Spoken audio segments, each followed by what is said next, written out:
Hello, everyone. I want to welcome you guys. We are so excited to be in person at a board meeting, so thank you all for being here. This is our Madison County Board of Education meeting for March the 11th. And again, we are so thankful that you guys are here. The very first thing I need to do is adopt our resolution to, I'm not great with these microphones either, to allow us to do our in-person meeting. So bear with me just a minute. I'm going to read the summary here of this resolution. The board resolves to conduct in-person meetings in accordance with the current and previously adopted COVID-19 protocols, with the attendance limited to 40 persons to comply with the current requirements for venue and event spaces. So I need a motion to adopt the resolution of the Madison County Board of Education amending meeting protocols for the COVID-19 as presented. So moved. Motion by Ms. Brock and a second by Mr. Rutherford. All those in favor? Aye. Aye. All right, motion carries. All right. So next on our agenda, we're going to ask Ms. Burford to read our vision. Madison County Schools, in partnership with the community, strives to equip educators and students with the skills to lead by example, develop and speak with a unique voice, and explore their academic curiosity to make a positive impact on our community and our world. All right, thank you very much. All right, so next on our agenda, Dr. Gillen, I'm going to let you, he's got something he wants to say. We have our Madison Southern Color Guard presentation. Yes, for our showcase tonight, we have the Madison Southern High School Color Guard. It's their junior ROTC, Air Force ROTC program. Members of the Color Guard that will be presenting colors tonight are Color Guard Commander Cadet Captain Siler Edwards, Captain Houston Sheffer, Vice Corps Commander Cadet Lieutenant Colonel Cameron Baker, and First Lieutenant Caden Odie. Please rise and join this group in reciting our Pledge of Allegiance.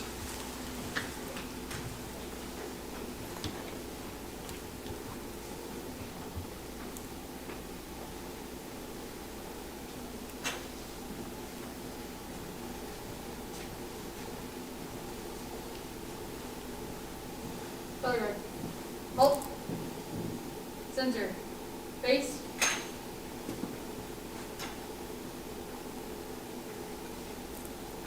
Reason. Arms.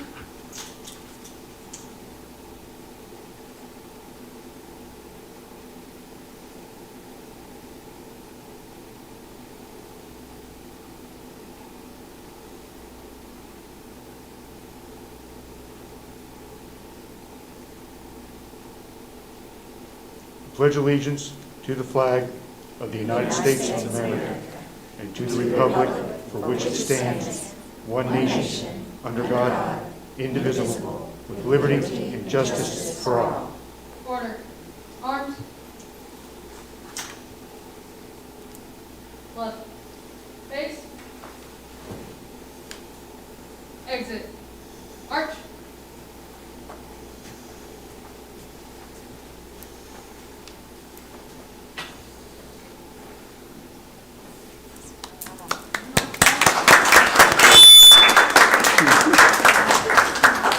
Thank you all very much. That was wonderful.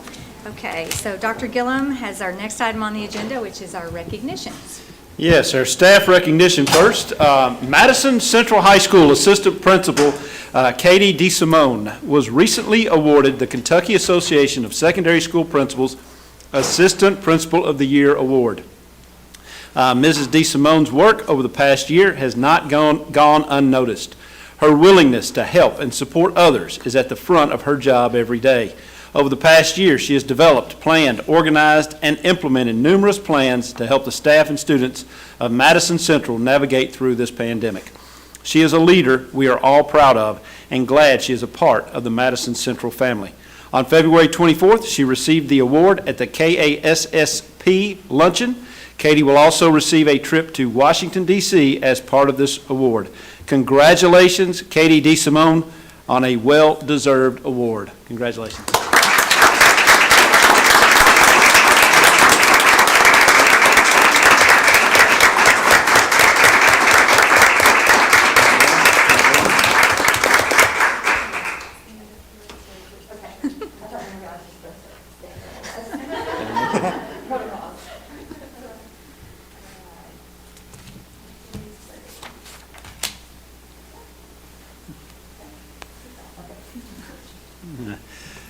Congratulations again, Katie. These awards are it's a little awkward whenever we're doing the social distancing thing. Do you receive a certificate? Do you shake a hand? Where do you stand? It's all a little odd and takes some getting used to. Next for our staff recognition. In January, Madison Central High School's Jessica Tipton was named a finalist for the 2020 Special Education Teacher of the Year. This award is given jointly each year by the Kentucky Department of Education's Office of Special Education and Early Learning and the Kentucky Council for Exceptional Children. As a finalist, Jessica received a one-year membership in the Council for Exceptional Children, a certificate and legislative citations, and $250 from KYCEC. Jessica has a BA in Learning and Behavior Disorders from EKU, and she also holds a Reading and Writing Specialist certification is an excellent exceptional learner and a National Board certified teacher. Currently, she is a social skills teacher and special education facilitator at Madison Central High School. Congratulations, Jessica Tipton. Come on down, Jessica.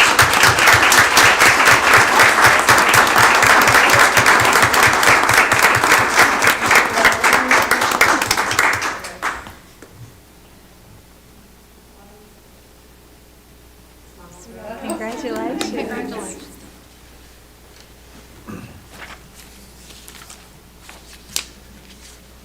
All right, and one more staff recognition, and this is a large group here. So each year, the Family Resource Youth Service Centers of Kentucky rewards an individual with the Above and Beyond Award. This award is dedicated to individuals who have gone above and beyond their duties in supporting the mission of Family Resource Youth Service Centers, exemplify the spirit of the Family Resource Youth Service Center, and is selfless in their efforts. The award was created in 2005. The 2020 Above and Beyond Award was given to multiple individuals because of the unusual circumstances of the year and the abundance of extra work that was done in order to serve students and families as a result of this pandemic.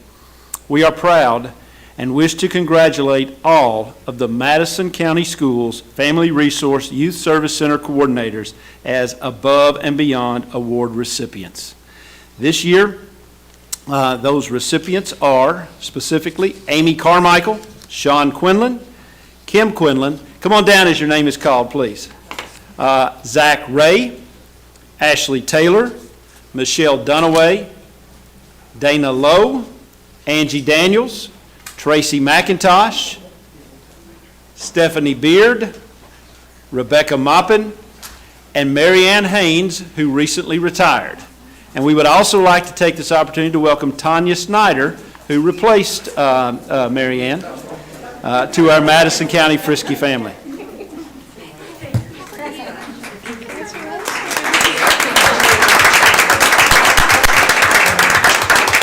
So I'm going to say congratulations to each of you, and I am going to stand in your honor. Thank you.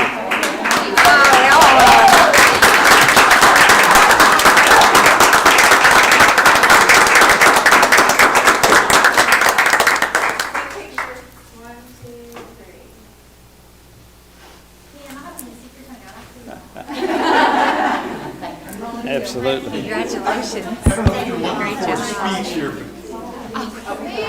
Go ahead. It took me a second. Me too. Yes, absolutely. We always welcome a speech, Mr. Quinlan. Go ahead. I'd just like to say on behalf of all of us, we do get a recognition for being the ones on the front line working with these families, but I'd like to say that we have a wonderful community who helps us help our families. Yes, we're the ones who see the individual needs, but we also reach out to our community who, I've been doing this close to 15 years, and every time we put something out there, the community has stepped up and answered the call. So, yes, thank you very much. This is nice, but I do believe it's our entire community that helps our kids go to school. Thank you, Mr. Quinlan. Very well said. I appreciate it. I'll just say, they never want to be bragged upon. They really don't even want to be notified or recognized. That's what they want to do. They want to be behind the scenes, and they want to take care of every 11,100 kids that we have here in the district. And they do a phenomenal job through ice storm, through COVID, through Chromebooks, through hotspots, through food. And that's just, we haven't even talked about clothes and stuff. And it's just incredible the work that you, ladies and gentlemen, do for our kids and our families, and again, in our community. And that's why I think we're so successful. So again, thank you from the board. We really do appreciate you. Thank you. A very humble group, and we are blessed to have each and every one of them. All right, so we're going to move on real quickly to our consent agenda. So I'm going to read the items that will be part of the consent agenda motion. The minutes of the February 11th regular meeting and the February 23rd special meeting, claims, superintendent's personnel actions, leaves of absence, the following out-of-state field trips: Madison Central cheer team to Orlando, Florida, April 20th through 26th, and Madison Central dance team trip to Orlando, April 15th through the 19th, and a shortened school day application. Do we have any questions about our consent agenda?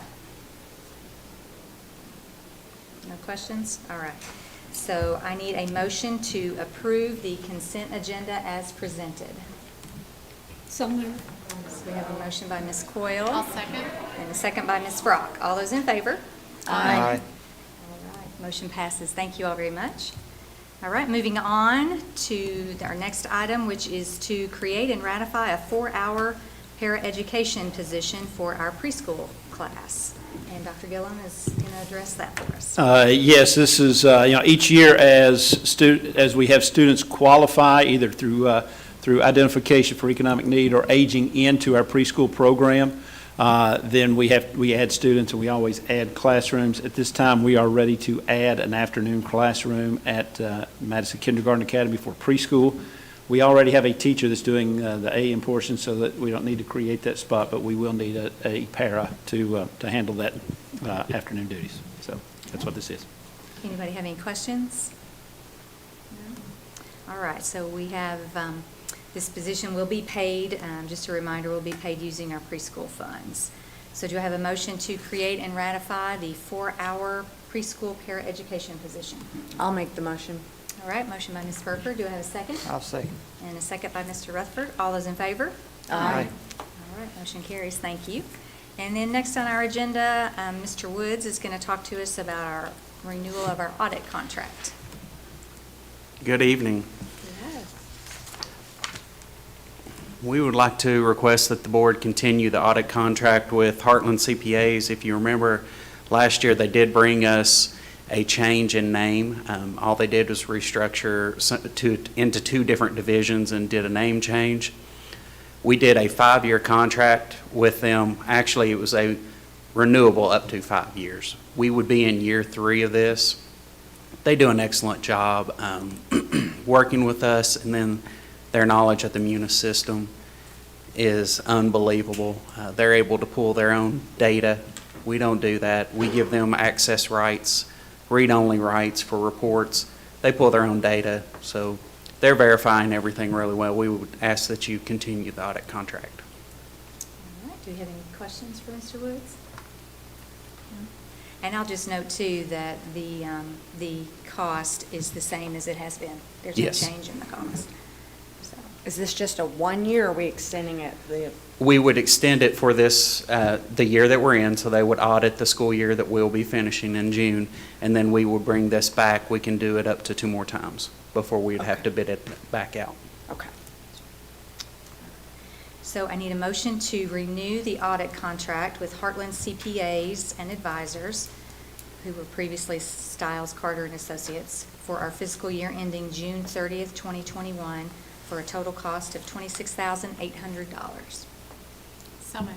All right, we have a motion by Ms. Brock. Do we have a second? I'll second it. Second by Ms. Burford. All those in favor? Aye. Aye. All right, motion carries. Thank Thank you. All right, and then next on our agenda is to approve the pay for 2021 summer school staff. And Dr. Gillum is going to talk to us about that. Yes, for this coming year, we are anticipating an additional need for summer school. We've reached out, we've had each of our schools reach out to their families and their students and try to assess some of the needs and some of the gaps that have occurred over the course of the last year. And so, looking at that, we're planning for a much more robust summer school program. In order to do that, we're going to need additional staff, and to make sure that folks, that we have adequate staffing, we would like to request for this coming year that we pay folks their regular salary or regular pay, hourly pay based out for summer school. And so typically we pay a reduced rate for extra services, but given the need and some of the other circumstances going on, we'd like to do that. And we will use, obviously, our ESS funding, which is our typical money that we use, but we'll also supplant that and supplement that with some of the CARES funding and the ESSER 2 funding, which is the federal funding specifically designed for that purpose. So, All right, do we have any questions? How many extra students are we planning for? Do we have a guess? each school is putting together an individual plan, and one of the things that they're doing that's going to be a little different is they'll have a few more students. I mean, we do expect some more students, but they're going to put together a few different programs at each school, every school that I've talked to. So they'll have something that's similar to maybe that traditional summer school, but then they'll have some other smaller programs that's a little shorter in duration and so forth. So everything it's going to be unique to each school based off of the needs of the students. Yeah. Kind of like a camp environment. Yeah. In some cases they are. Yeah, they're still in the middle of planning all of that. But what we do know is that it's going to take some additional staff. And as well, one of the things that we're planning to do this year that we've not done as much of is transportation. We've done some summer school transportation, but we know that that's a barrier for some of our students and some of our families is transportation to and from summer school program. So we want to make sure that we have transportation available this summer. Is there a deadline when they have to let us know that they're coming, or can they show up? Well, again, our schools haven't finalized their plans. We're meeting in gotcha. DLT next week to try to hammer that out a little more. But they started with student needs, and everything is driven off the needs of the students. What gaps do we have? How many of our students have those gaps, and what's it going to take to remediate those and get them caught back up? Okay. So Thank you. does each school, typically outside of the environment we're in, does each school have so many teachers that teach summer school? Yeah, typically we fund summer school with our ESS dollars, which are our state funding. And that is allocated to districts based on ADA, and then we turn around and allocate that out to our individual schools based on the school population. So each school would get a dollar amount per student for their extended school services for the whole year. That would include after-school tutoring. That would include, in some cases, some schools do a daytime waiver where they hire a paraeducator to come in and do small group pullouts during the year. And then, as well, we run the summer school program. So each school, that's money that is at the school level. The use of that money is determined by the site-based council. And so different schools have different models. Most of our schools have always ran some type of summer school. But, again, given our current circumstances and situations, we feel that there's a greater need there. And not only that, but that our families are willing to take advantage of that, and they want to do that. So we're going to do everything we can to provide that service to them. I think it's a great opportunity that you all have seen that foresight of these students that's probably struggling, and the opportunity for them to be able to catch up, or some may just not have got it with virtual. But I think that's great. Thank you. Yep. All right. So any more questions? All right. So the rationale for this is hourly rates for our certified employees will be determined by dividing their base salary by 7 hours and by 187 days to come up with an hourly salary. So I need a motion to approve the use of the contracted hourly rates of pay as noted in our district salary schedules for our classified and certified employees for work performed in the delivery of summer school instruction during the summer of 2021. So moved. All right, we have a motion by Mr. Rutherford. Do we have a second? Second. And a second by Mrs. Coyle. All those in favor? Aye. All right, motion carries. Thank you. All right, so next on our agenda is Mr. Jacob Cecil, who's going to talk to us about purchase of teacher workstations. Yes. One of the things through the pandemic is we're asking more of our computers than we used to. So some computers that were able to kind of keep up, even though they were getting a little bit older, they're not really able to. So we set aside these funds for teacher workstation replacements. And instead of doing it in small batches, we just want to go ahead and get the whole order of 96 with the funds that we'd set aside for teacher stations. Get those ordered. We're ordering them off the Dell contract. We're getting flat panel monitors as well that are high resolution, that'll work better with Zoom and that kind of thing. And we've identified the older workstations through the district, and we'll be replacing those first.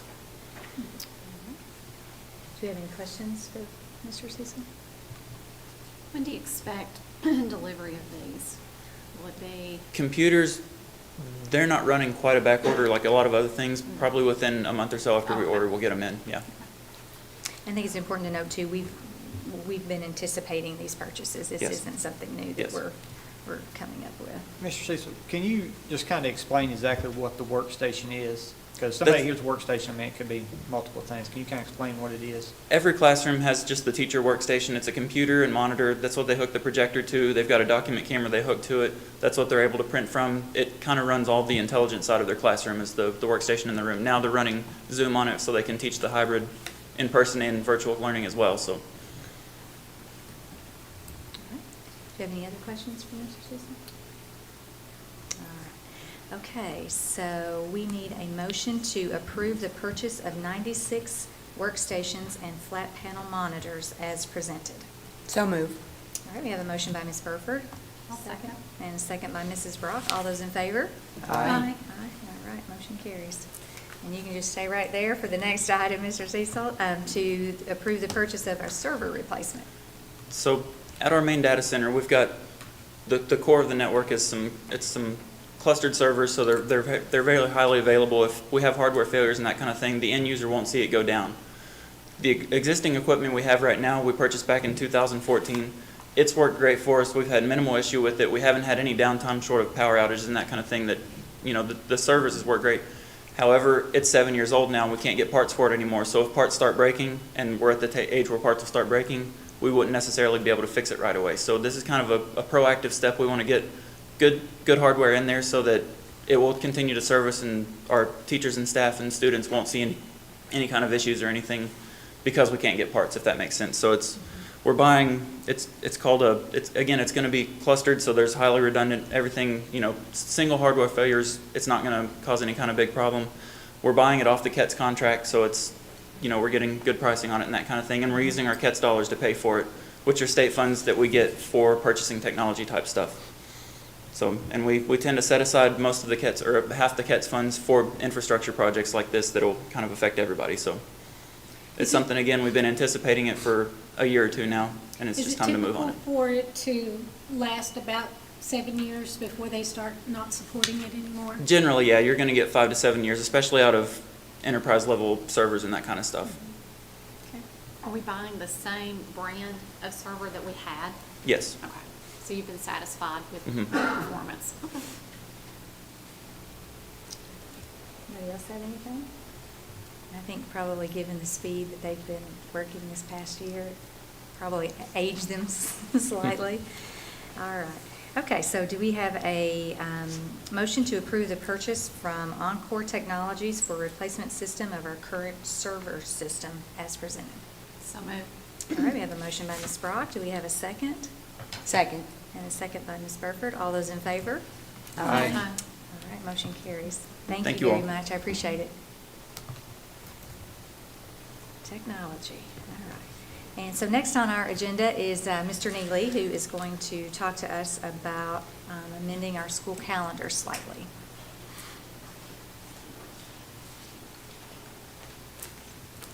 Hello, this is pretty simple through all the elements of weather that we've had to endure the last couple of weeks. We're just going to move the students' last day from Thursday, the 20th, to Friday, the 21st. So just a one-day move to make up for a day where we had so many issues going on there for about a couple of weeks, seemed like, straight. An exciting thing that I can mention to you is a potential for graduation on Friday, the 21st, and hopefully the next day. I am meeting with some folks on Monday to shore all that up, so I think we have a special call meeting here in a couple weeks that hopefully we can get some firm dates on a potential in-person graduation, which is much needed for these senior class of 21. So I'll have some information to bring back to you at the next meeting. That is very exciting. Yes, it is. All right, does anybody have any questions? Okay, so I'll just recap. The only thing we're doing here is moving our students' last day from May 20th to May 21st. And we're looking at potential graduation dates of the 21st and 22nd. Correct. Anything else? All right, so we just need a motion to approve our amended 2020-2021 school calendar as presented. So moved. All right. I have a motion by Ms. Coyle and a second by Mr. Rutherford. All those in favor? Aye. All right, motion carries. Thank you. Thank you very much. All right, next on our agenda item is our instruction report, and we have some middle school principals with us. We have Ms. Amy Gallion from Madison Middle and Mr. Eddie Sexton from Clark Morris. We did rock, paper, scissors, and Eddie won, so he's gonna go first. Good evening. First of all, I'd just like to say it has been wonderful to have kids back in the building full time. It has been amazing. There's a lot of excitement, a lot of eagerness, and a lot of energy in the hallways. It has been wonderful. And stairs. But we're masking up, following all the safety protocol. Kids are very excited and thankful for the mask breaks that we get to take throughout the day. We're at Clark Morris Middle School. We're on a block schedule, so we have pretty much 3 periods a day, so we have a couple of switches in there.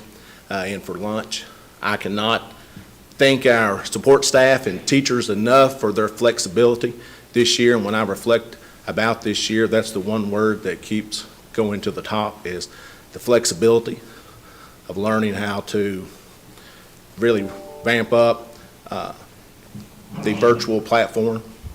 Lunches, we're serving our lunches in our classroom, and we're able to do that with some overflow rooms during lunch, so our students are still 6 feet apart while doing that. And our support staff has been really wonderful with helping covering those lunches for our teachers, even our cafeteria workers, learning how to get that food packaged and get it down to the hallways. And we're using our custodians.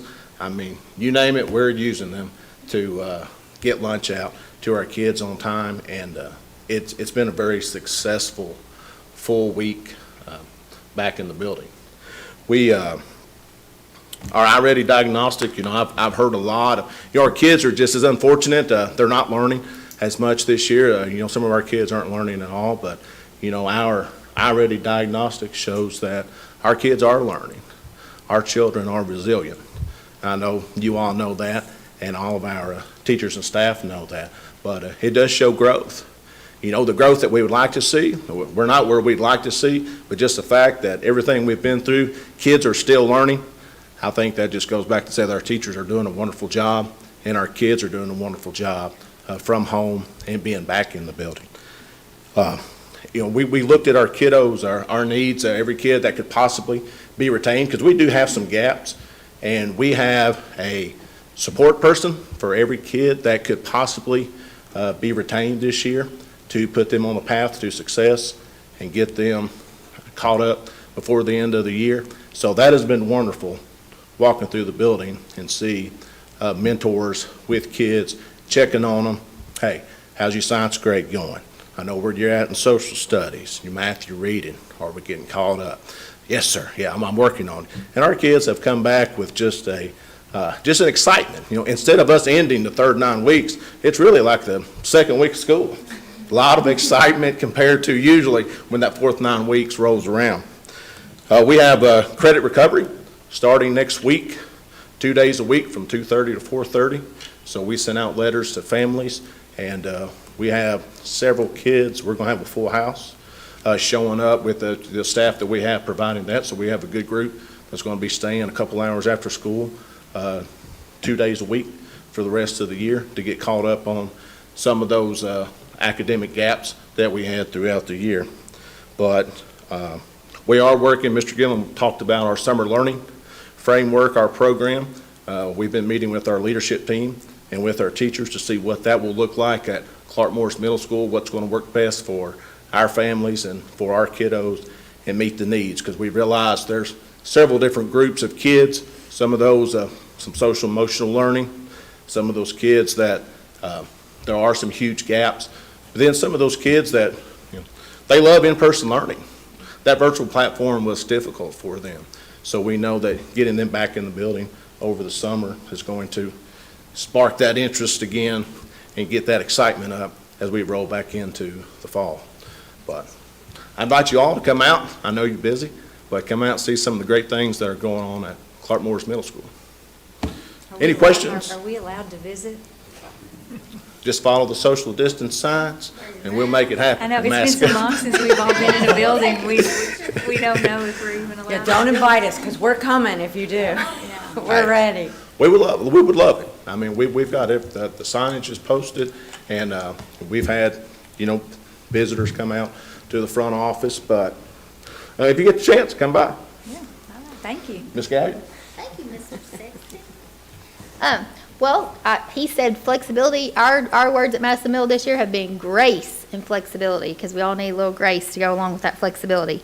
But he talked a lot about like the protocols and some of the instructional things. I wanted to first give a shout out to my ECE team, which is our exceptional child educators, our special education staff, because our team was invited to speak at the SESC 2021 Elevate Summit. So, and they spoke to a group of their peers at the summit about the things that they were doing at Madison Middle, because when this all started, it was like, what are we going to do? Because that's a very difficult group of students to reach virtually. They need really in-person, in-depth instruction. So our teachers worked really hard. They use Google Calendar, they Zoom, they have implemented co-teaching models virtually that are impressive. So SESC had reached out and said, hey, do you all mind to share what you're doing? And they did, so I was pretty proud of them. Anyway, that's, like even we still have some of our special education students who are virtual with their teachers who are teaching in person, because they're not doing the other online models, because it was, independent or self-paced kinds of things for students who need really intensive supports. We felt like at Madison Middle would be a little more difficult for them. So pretty proud of that team. Just continuing to talk about instruction, some of the things that we've seen at Madison Middle, a lot of great things. Okay, so when we talk about learning gaps or this or that or all the negatives, what we're really focusing on are all these positive things that we're seeing, and there's a lot of them. I tell my kids all the time, you are not failing. You are surviving a global pandemic. You are learning skills that you will use forever. So hold your head up. Let's go. And my teachers too. But one of the things that we have noticed, and our teachers are talking about in our PLCs, is how intentional and focused that differentiation is now in classes. So we talk about differentiation. It's a buzzword. How do you meet the needs of all of these kids that have all of these they're all on these different levels in your classroom.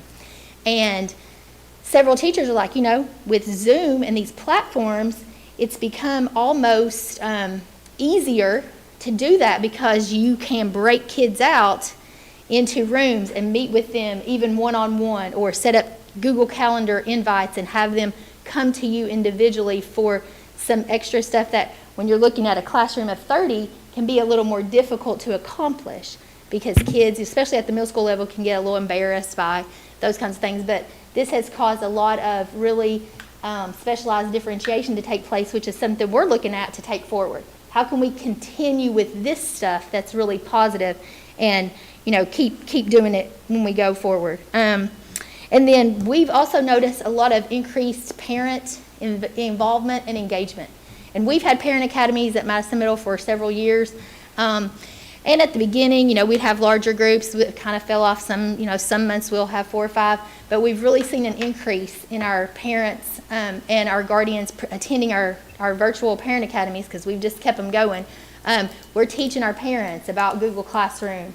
We're teaching them how to navigate Infinite Campus, how to help check their students' email and check that to-do list in Google Classroom, how to help the kids set up Zoom or be involved. And we've seen a lot of improvement in that just school-home communication and relationship there. So that's been a big positive at Madison Middle. So lots of the same things that Eddie was talking about, but then just some other things that we're doing. Our teachers and support staff knocking it out of the park. We even have bus drivers that come in between their routes and help us with lunch coverages and just things like that. So amazing. Yeah, come visit. I'll just take your temperature. Any questions? All right. Thank you all. Exciting. Thank you all very much. Yes. Those are Makes our heart happy. really, really good reports. We all know how difficult what we are all going through is, but there is light at the end of the tunnel. All right, so next up on our agenda is our construction report with Mr. Tony Thomas.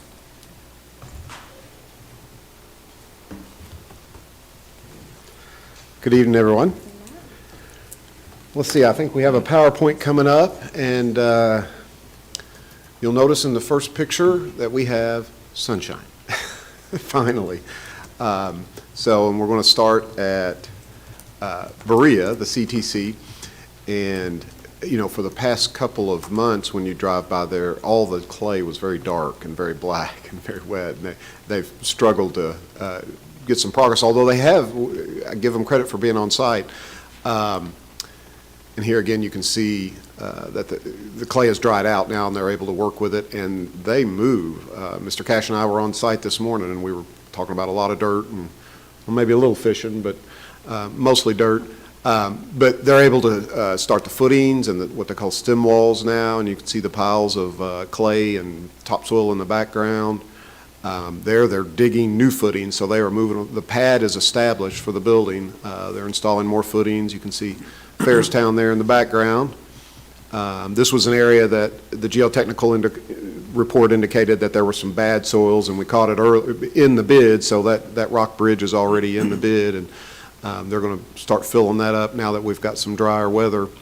But again, the progress, considering the weather that we've had, has been tremendous, really, that they've been able to get out there and do anything over the past few months.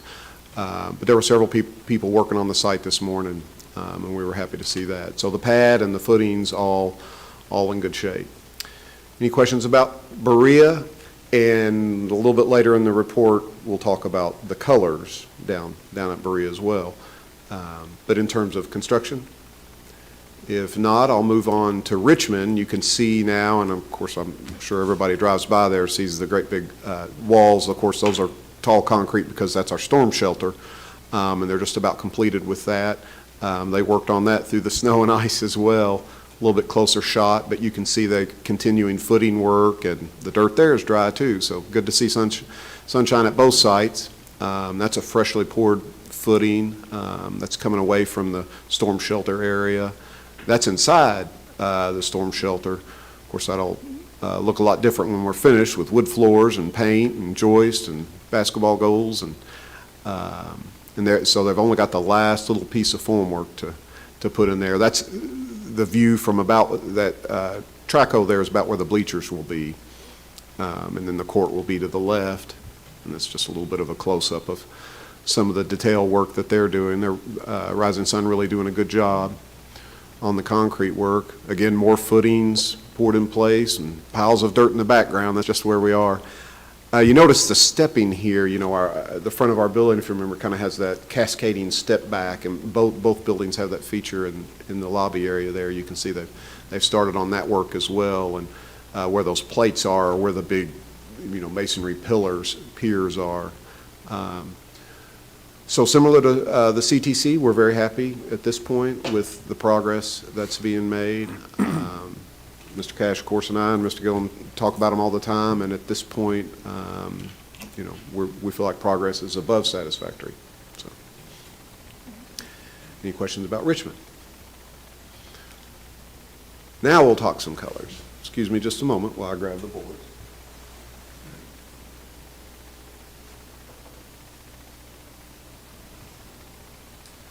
So we do renderings to the best quality that we can, but I think I've mentioned it before that no matter how good we do a rendering in print or on computer, it's not the color. It's not the color. So we always like to put a color board together so you can see these are actual samples of the actual colors, just like when I come and show you brick for the outside of the building. These are actual samples from what will go into the building. These terrazzo samples are special, custom made to what is going to be in the building, and they sampled them and brought them to us, and we put them on this board. The board's very heavy. So in general, if you look at the front lobby there, you'll see that there's two different colors of, and I should start off by saying, at Richmond, we were more in kind of a grayish tone. You remember those colors, the grays and darks and blacks. With the brick color, if you imagine the brick color of Fairstown and the lights and the tans were going a little more beiges. So this is more of a beige color palette than the gray color palette that we had at Richmond. So those two tones that you see in the lobby there are these lighter two tones, and then there's a little bit of an accent right up against the wall there. So those are the three colors of the terrazzo in the lobby. There's a ceramic tile that runs around. Then the accents on the hollow metal, and I'll go through some pictures here as well, but this is a hollow metal trim that throughout the building. Wherever we have wood doors, this is going to be the color of the wood doors. The office area will have some administrative carpet in there. This is accent paint, which occurs in some classrooms, and I'll show you those as well. On a gym floor, some of the corridor has gray tile in it, and we have those wood panels, and I'll show you those as well. There's the color range there. In the restrooms, there are some accordion tiles, and so instead of just going with China sinks, wall-hung sinks, we're going with the kind of vanity all the way across with bowls in it. And with that said, I have another sample here. If you remember, in the large restrooms, we took an alternate. Instead of going with ceramic tile, we're doing a Line-X product. Well, this was a little heavy for the color. So I just wanted to show you, there's a couple of different sheens here, and you had this product in actually in Madison Southern locker rooms, and Mr. Cash and I were down there this morning comparing it. I think we're going to go with the shinier one, it's easier to clean. But this color would go with it. So this is all the flooring and wrapping up the color base. So that would go in there. That's that product. And with you kind of having that basis, I'll bring this up closer. And I'll also flip through some pictures.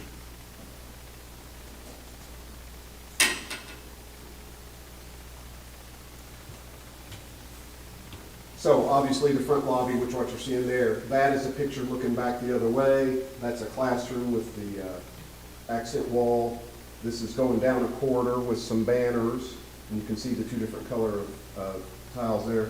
Gymnasium shop, and in the welding, not a lot of color in the welding, but there is a welding there.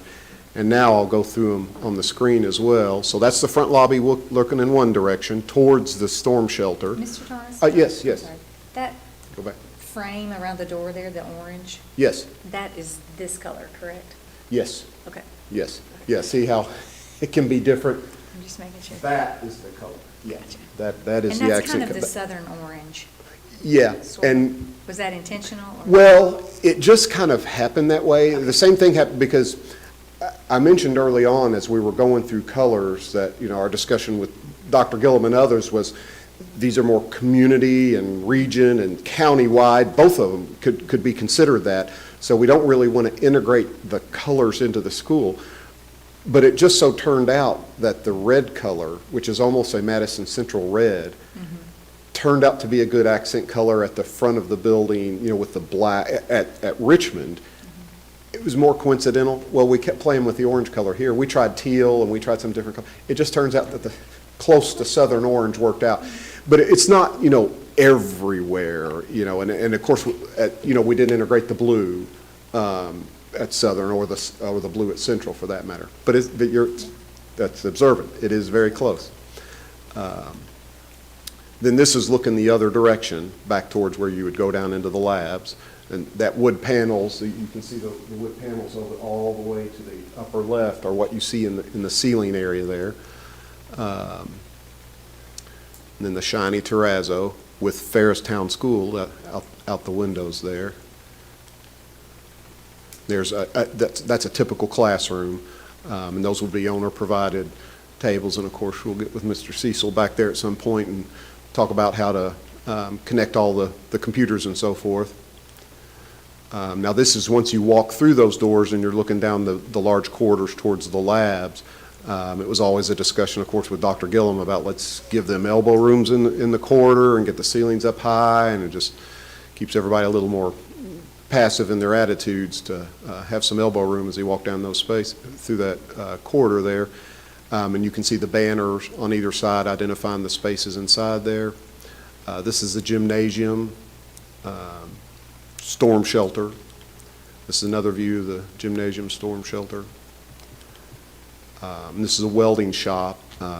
There's some very nice equipment going in there. So these are going to be some very nice labs, and you can see the hoist up above where they're going to be, they have mezzanine storage spaces where they're going to be able to pick equipment up and store items and put them up on the mezzanine.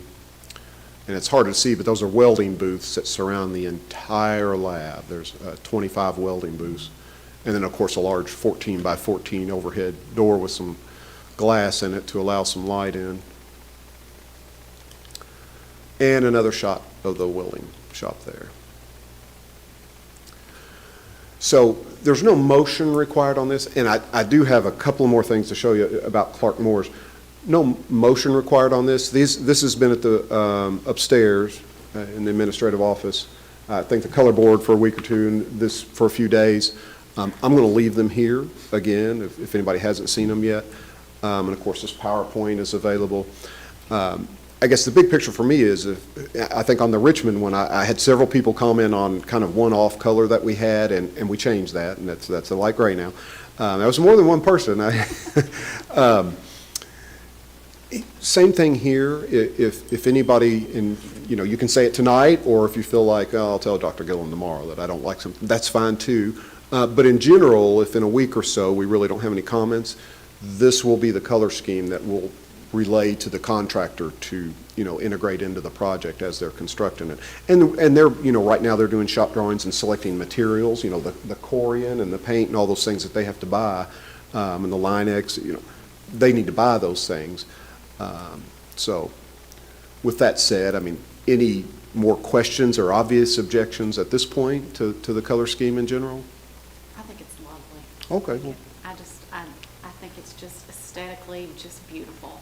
You always do a fantastic job. I really like it. well, and I've got an interior. Joey Clark is our interiors guy, and I work a lot with him. Or he helps me a lot when we put these things together. So I'll give him credit. You've seen Joey at you've all probably. Joey's with us at the KSBA meetings, so I know you all have met him and seen him there too. But he's fantastic. Been with us a long time. So okay. I'll leave these. Any other questions on the colors? If we go to Clark Moore's, a couple of weeks ago we approved the design development, but there were a couple of comments, and I wanted to show you the revisions that were made. But on this particular, I don't know if this will show up there or not. I don't think it is. It's not even showing up. It must be out of battery. But anyway, right in the middle is 2 bathrooms. If you remember, there were 2 small, we call them one-holers, and the building was shorter, and there was a request to go ahead and make larger toilets there with more, fixtures. So wanted to show you the change we've made there. It ended up making our building longer, of course, the mechanical room bigger, and actually made the concession stand a little bigger. So as long as the board is okay with that revision, it's actually a nicer building now in lots of respects. So wanted to show you that particular change. Any questions on that, or does that meet the The It the looks need. much better. Okay, good, good. Like it. And it's a little bit hard to see, but there was a request to take our cooler freezer that we added onto and make them a little bit larger and add doors from the dock so that the people bringing the product can go from the dock directly into the cooler freezer. So our addition's a little bit bigger and our dock's a little bit bigger. And the ramp, as it's shown there, is we still need to work out the ramp a little bit because there's not enough distance there. So, but we'll work that out. But the laundry room and office actually got a little bit bigger too. So again, it's one of those things where there was a request made, but it's plan improvement. Any questions on that particular change? It just makes a ton of sense. Yes, it does. It It does. does. It does. I was thinking, why didn't we think of that? Yeah. Yeah. Well, But those doors will remain locked, right? Who has access to that? well, that would be a Madison County protocol. I guess Right. the food service person and Scott Anderson, and maybe that's it. They'll let you in, though. And unless there's any other questions. They better not let me in.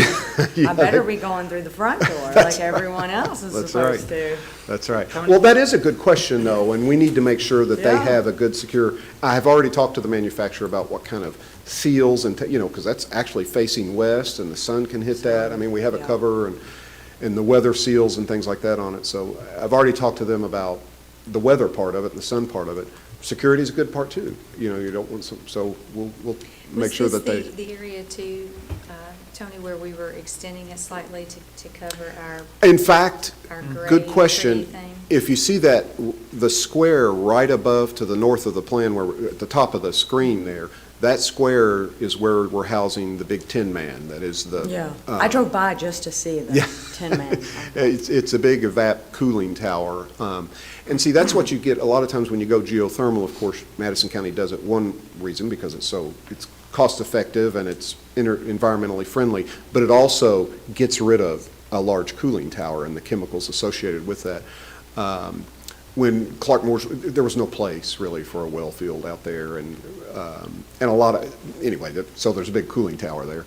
And the extension, yeah, we've extended that 2 more feet now, and the big Tin Man, as I keep calling it, this cooling tower, is actually completely inside. That, what you see as a line, I should have drawn it in there, but what you see as a line is the concrete slab. The tower is actually beyond the line of the face of that addition now, so it will be, if you're out front, it's blocked. Good. Yep. Thank you. That'll look a lot better. Well, thank you for listening to us. Oh, and well, making the that's improvements. We what we appreciate that. consider, that's the first part of our logo there. So. Tony, I got a question. Yes. Did we look at the metal around the top of Cart Morris, around the gym? Yes, and I'm still considering that, and considering in that just what is the best thing to do. I was thinking we could replace some up around the gym and maybe paint the rest.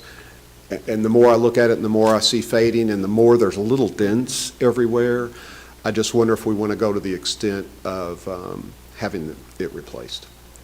And what happens is we have to, it gets a little more expensive because they have to do roof work where the panel goes up and there's a fascia that hangs over. We'll have to remove that fascia, do a little roof work, put a new panel in, but it'll look good. It will. I mean, It'll cost more. it will. And see that, I think we came with a $6 million BG3 last time. I mean, this would be one of those things that could add $100,000 or $200,000 to the project, but maybe it's worth it in the end. I mean, it also provides weather protection as well. It's not that it's only aesthetic. So. What's it gonna look like in another 15 years? Right. Can you get us a cost for it, an actual cost, so that we can? You mean what it costs to replace the metal? Replace it. Yes, yeah. Well, all of it, yeah. I can. Yeah, because the aesthetic is, if we're doing a $6 million project, and Right. where I come from Berea, when I come down Berea Road, that is the part of Cart Moore's first part I see is the Yes. top around the gym. Yes. And it sticks out like a sore thumb right now. Yeah. So I can imagine with brand new brick up there, what Right. it'll look like. Right. And that's the part that I was saying, pretty much I've come to the decision it needs to be replaced. But then once you replace that, there's lower strips all the way around, at least the metal fascia part of the building. It's like, well, do we start replacing? And that's where, if we go in with replacing it all, it could be the right thing to do. So I'll bring a cost estimate. This may be a crazy question. I'm not a contractor. Does that have to be metal? Could it be a brick facade or the stucco stuff? It could. Brick, I wouldn't recommend it. The brick, we'd have to get something to carry the brick. So that I'm would, just we'd have to curious, ask. is there- No, is there an it's good, fair alternative to- questions. I don't know if it's just Stucco is metal. kind of what we call exterior insulation finish system. We try to avoid it, especially in high weather areas. Metal's really the appropriate, well, unless you start going with porcelain or ceramic, granite, things of that. Yeah, I mean, those are other options. But those I are didn't know if very there was expensive. just I don't know anything about construction. I don't know if Right. there's a reason that was metal or if it was just. Probably because where it is and how it's supported. Yeah. Yeah, and it's probably the most cost-effective thing to go back with as well. And a nice, pretty, and we can change the color too, somewhat, to match with the brick a little better. We could put some insulated, make them little insulated panels, help with the insulation up there. And it would be what you'll see now is, everybody's gotten used to it being a very faded, sunburnt color. It will be a bright, shiny, could be accent type color now, so. Is that the purpose? I mean, is it just an aesthetics thing, or does it have a construction purpose? That's a very unique building, but not that overhang. There's some of that on the old Foley building too, where they take that metal panel and you got a little soffit area and a fascia. It actually acts somewhat as a protection to the face of the building, the rain over the lintels and the windows and so historically that soffit protects the face of the building and helps the rain. It's an easier, cheaper way to get some kind of aesthetic stripe around the building, some color and some stripes, something like that. So it's not just aesthetic. It's kind of a way to weather treat the top. But there's different ways to do that. In this case, that's how they did it.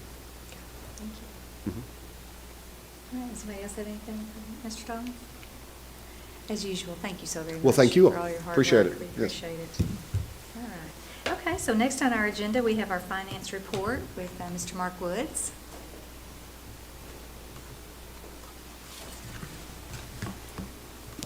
Good evening again. We will start with our bank reconciliation. So as of February 28th, the district ended with a reconciled balance of $93,340,900.40. You can see, as we've talked about before, it's quite a bit up from last year's balance. We do have construction money. We've got 2 active projects that we have received all of our bond funds.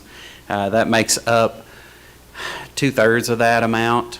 We do have some extra money in food service where, so we've been feeding during this time and gaining there. That money is being projected out for needs. We're starting to look at different needs that he has in different cafeterias and things, so I'm sure they'll be bringing purchases for that. So we do have plans for that. It's not just excess money. They will be using that money, and they are making plans for that. The general fund it makes up the rest of it. It is up slightly, but we've talked about we are a little ahead of this time last year because of the way the tax receipts fell. If you remember, last year we got a late start, bills went out late, so it put everything behind about a month. We should see that on the March report, see those come back in line a little bit better. Of the reconciled balance, the district has $5,740,990.65 in investments. I keep looking to increase those a little bit, but the rates are just, they're so low right now. I've hated to tie up our money and not have the availability of the funds instantaneously. We are earning money on it, interest on it in our sweep account that we have, but we're really not getting much out of CDs right now, so it's kind of, do we tie it up for any length of time or just go ahead and take what little earnings we can get and keep the availability of it for any needs we have as we go into these projects? And that's kind of where I've landed for right now. Also in your packet, you had a balance sheet and revenue and expense report. I've been keeping my eye on those, seeing where we're at percentage-wise, making sure that we're staying on target with our budget, and everything seems to be in line at this point. Any questions? Anything from Mr. Woods? No? All right. Okay, so we need a motion to approve the monthly financial reports as presented. So moved. All right, we have a motion by Mr. Rutherford I'll second. and a second by Mrs. Brock. All those in favor? Aye. All Aye. right, motion carries. Thank you. Thank you so very much. As usual, great job. All right. Okay, so next on our agenda, we have our superintendent's report from Dr. Gillum. All right, well, thank you.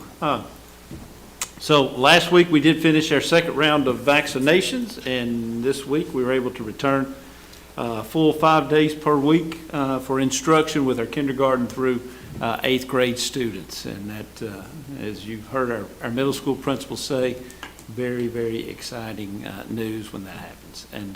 And we're just a few days away from bringing our high schoolers in for full in-person 4 days a week. So, yeah, as we mentioned, I think one of our middle school principals mentioned first days of school. You know, I always make my rounds on the first day of school. Well, I've done that 7 times this year because we stopped and started, and we've been hybrid, and then we'd come in full time.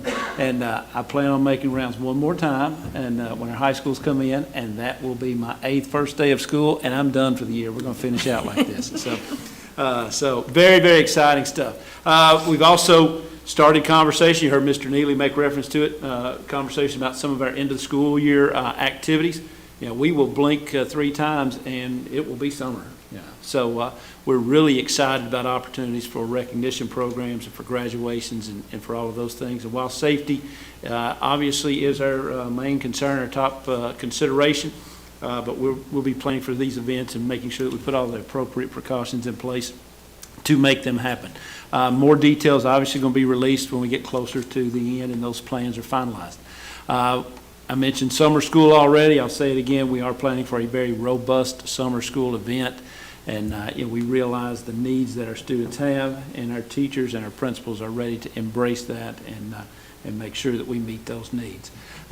We began our allocation meetings a couple of weeks ago, so over the next couple of months, we'll be meeting with principals individually several times to determine their staffing levels for next year, which is a very challenging piece this year. You know, we've never been through a circumstance like this, and with all of the different things that have happened with student attendance and student enrollments and everything, it's a bit challenging. But we're having great conversations. We're getting good numbers, and we're getting ready for the 2021-2022 school year. On Tuesday of this week as well, I'll mention we hosted Leadership Madison County Group in this room right here. Very fortunate to have those folks with us. We really appreciate them and the opportunity to talk with them about what our school district is doing. And we appreciate Mindy Goebel and the Richmond Chamber of Commerce for always working with that group of Leadership Madison County folks. I'm also pleased to announce that we will be currently we're participating in a Promise Neighborhood grant application through Partners for Education through Berea College, which the Promise Neighborhood Grant is a grant that provides educational and life supports for young people from birth to age 24.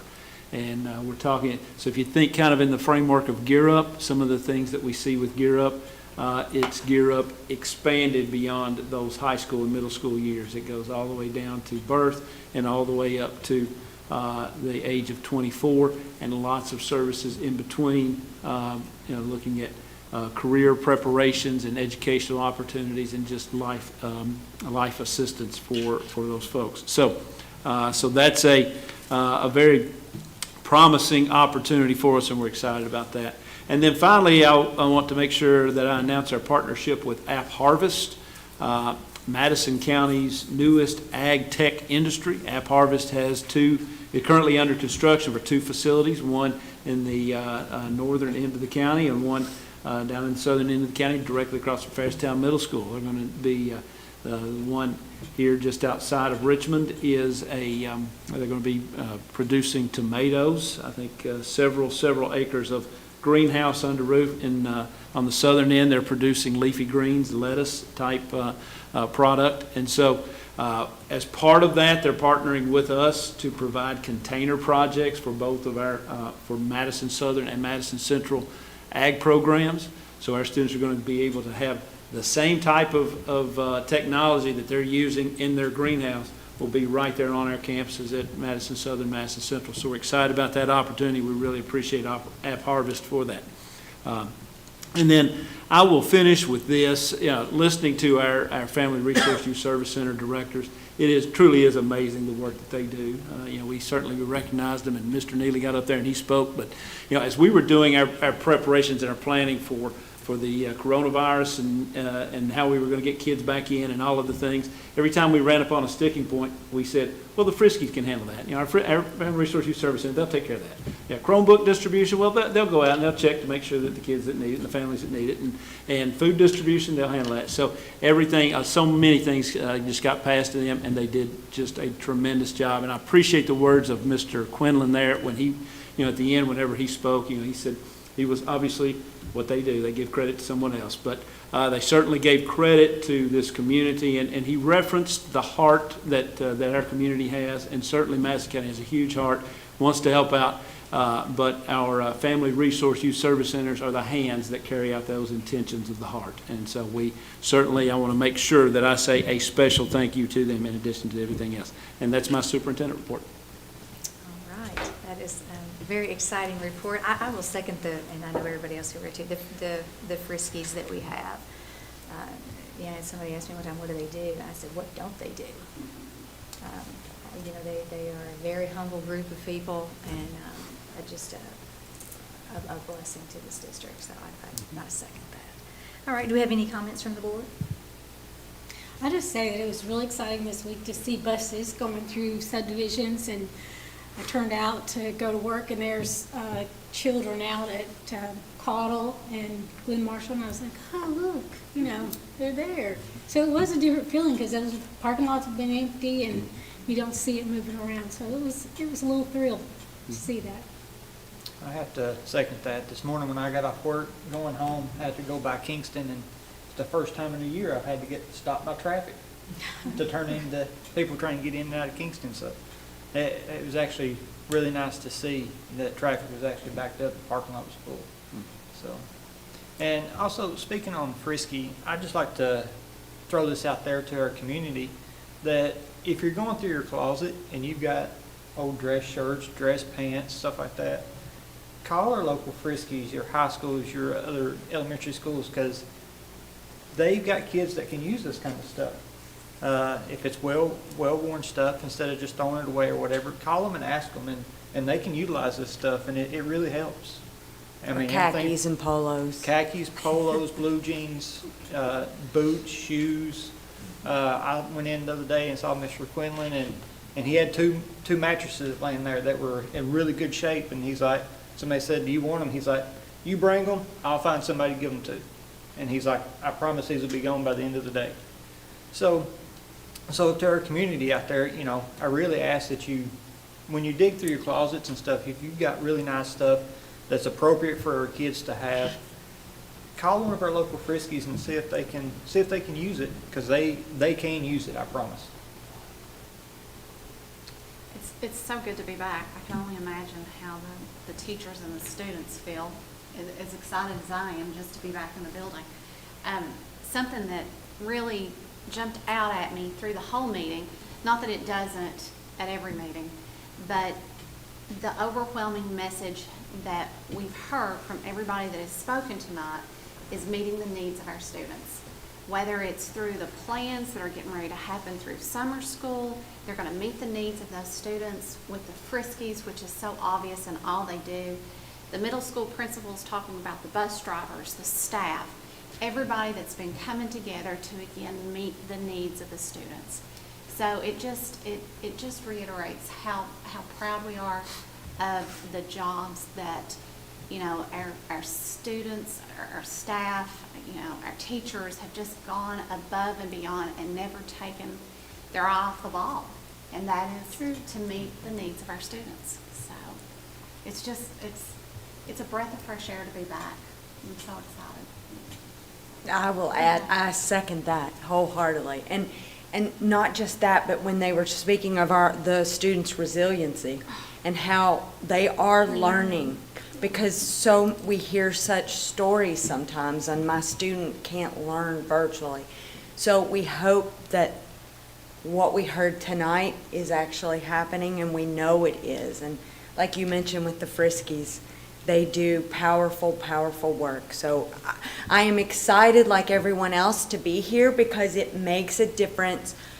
We can't shake their hands, we can elbow bump them, but to look at them in their faces and to see how happy that they are, and hopefully they can see our faces and know how appreciative we are of them and how all of our schools are appreciative of everything they do. And I'm sure our students and parents are appreciative of everything they do. Well deserved, and I'm glad that we were able to showcase them tonight. So thank you for getting us back in here and putting us, keep us busy, keep us here again. So, You know, I never thought it'd be so long, and when we had that meeting where all the parents was here and begging us to keep their kids in school, and we're going, we will, just look how long it's been before we could get them back in school. But it's a good feeling that it's finally happening. you're right. We're moving in the right direction. Slowly but surely, we will get there very soon. And I was just thinking too, you know, with our high schools, their first real day back, as with all of them there that have chosen in person, is March 22nd. Yeah. You know, they've been hybrid, or they've not all been in school together.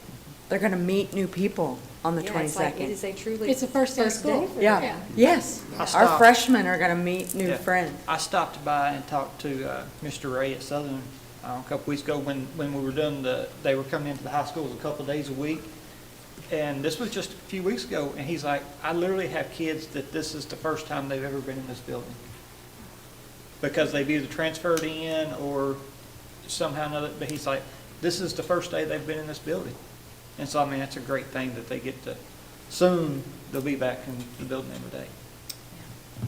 Things are loosening up and moving in the right direction. All right. Ms. Jeannie, do we have any public comments? No? Okay. All right. So with that, I need a motion to adjourn. So moved. Second. By Ms. Coyle and a second by Mr. Rutherford. All those in favor? Aye. Aye. All right. Meeting adjourned. All right. Thank you all very much. Was I supposed to hit that gavel at the end? Okay. I don't think so. You do whatever you want to do. My first in-person. It is your You're the first time. chairman, you can First in-person meeting. bang